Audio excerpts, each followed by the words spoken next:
Hello, everyone. This is quite an interesting story out here. It says there's someone on X, a public analyst or commentator, who put out something, who looked at Tinubu's illegitimate government. How do I put it now?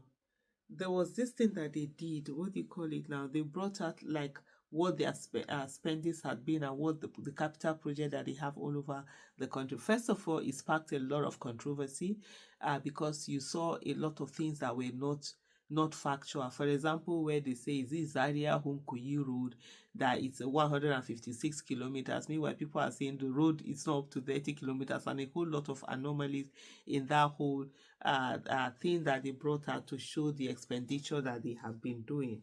And then now, what this person is saying is that Lagos budget is bigger than South, South, Southeast, and Northeast combined together, and this has caused a lot of outrage, amongst people. There's also another video where you're seeing Daniel Bwala coming out to say that, oh, Lagos is no man's land, and so therefore Lagos was treated differently because people were asking why, when they were talking about Southwest, Lagos was not included in the Southwest. Meanwhile, Lagos is one of the states in the Southwest, and then now he is saying Lagos is no man's land. So when it suits them, they tell you Lagos is no man's land. But when it doesn't suit them, they tell you that, oh, Lagos is made from some whatever, however, whenever. You understand? That same Lagos was built by Nigerians' money. It was the capital of Nigeria. There were a lot of this thing that went from there. So those of us who are from the South region, especially those of us who are from Benin, Edo, Bendel, and all of that, you saw what happened when that whole division was done and having to move into separate the regions to literally left with nothing. But hey, that story for another day. But it's just this, going in and going out to when it suits you, you're going to say this. When it doesn't suit you, you're going to say that. But let me just go to what Parallel Facts said. Say a viral post by social media politics commentator Uche Okoye has stirred heated debate after he revealed that the capital project budgeted for Lagos State alone surpasses the combined allocation for the South, South, Southeast, and Northeast region. I mean, Tinubu is not even hiding it. I mean, Buhari was one who did a lot of these nepotistic things, and then Tinubu said, "Hold my coffee, I'm coming to show those people, how it is." And Nigerians, in the way that we've acted, in the way that we've behaved, people are just going about their business. It doesn't concern us. You see this thing that Tinubu is doing? It's not this. It's not now that they're going to feel it. Oh, the next 5, 6, 7, 8, 9, 10 years. Nigerians will be hearing it in their bone marrow. Honestly, they really would be hearing it then in their bone marrow. As long as we're allowing this whole thing to continue, to happen. Okoye, writing on his official X handle, expressed anger at what he described as an outrageous imbalance in federal spending. The capital project budgeted for Lagos alone is bigger than South, South, South East, and North East combined. Why do people feel that it's okay for this nonsense to happen? He wrote. His statement has triggered waves of reaction, with some Nigerians defending the federal government while others accuse Bola Tinubu's administration of favoritism and nepotism. And I don't think Mr. Tinubu has hidden this in in any way. But then there will always be people that would, how do I put it now? There will always be people that would defend whatever it takes, that will make excuses. And the most ironic part of it all is that these are people that are actually being affected, that they are going to be affected the most by this same thing. But for one reason or the other, they feel that they have to defend the nonsense that is going on.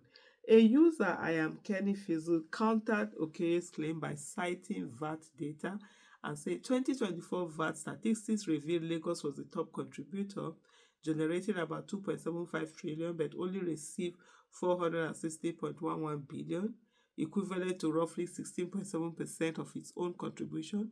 Lagos isn't just Nigeria's commercial nerve center, it's also its number one revenue engine. The lion's share, you call it, is just a slice of its own contribution. That's the way this person has looked at it.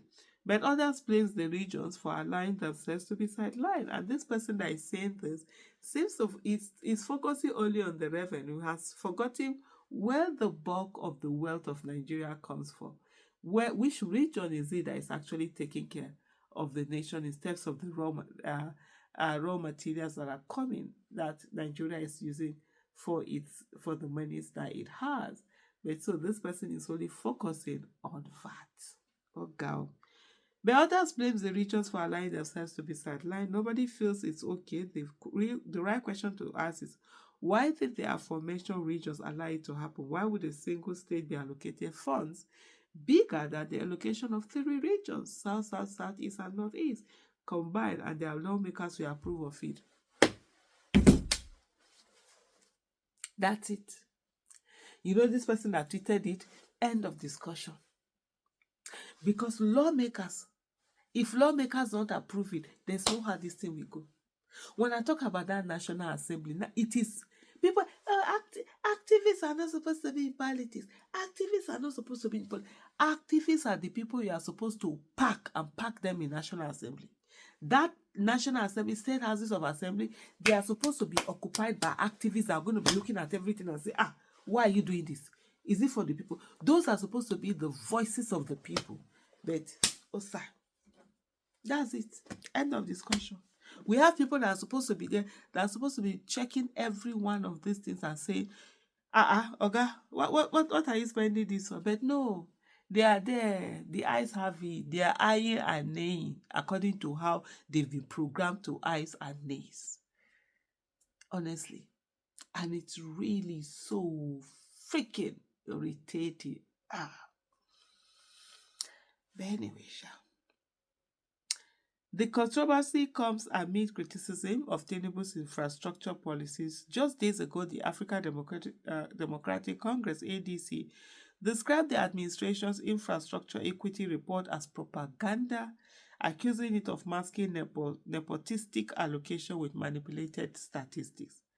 Rather than exonerate the government, the report actually showcased its cronyism, the sloppiness, and the lack of equitable distribution of projects and spending for which this APC government has become widely renowned, said Bolaji Abdullahi, ADC's National Publicity Secretary. The administration has also faced embarrassment after Tinubu's official X-handle was caught publishing inflated and misleading project figures, with civil society groups exposing non-existent projects such as Kano Northern bypass. I think at this moment, you see that thing that person said, if the lawmakers did not approve it, it will happen.